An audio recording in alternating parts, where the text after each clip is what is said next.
আমার কবিতার নাম তোমাকে মনে পড়ে। লিখেছেন স্বপন কুমার বৈদ্য,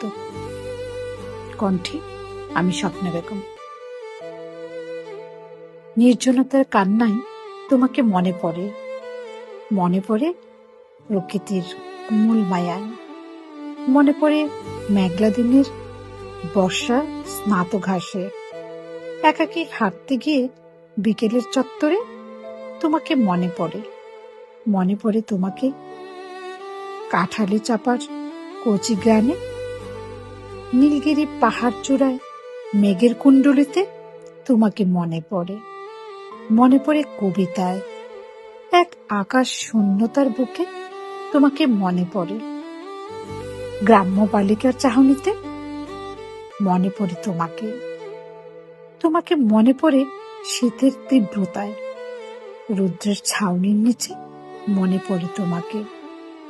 বিষাদের আর্তনাতে তোমাকে মনে পড়ে, পাখির কলরবে ভেতর মনে পড়ে তোমাকে, কাজলা দিঘির ঢেউয়ের উত্তেজনায় তোমাকে মনে পড়ে কোনো পার্টিতে যুগলবন্দির হাসিতে তোমাকে ভীষণ মনে পড়ে, খোলা আকাশের দিকে তাকাতেই তোমাকে মনে পড়ে, পিপিলিকের বাসর রাতে তোমাকে মনে পড়ে, চাঁদ ডুবে যাওয়ার ব্যস্ত মুহূর্তে তোমাকে মনে পড়ে।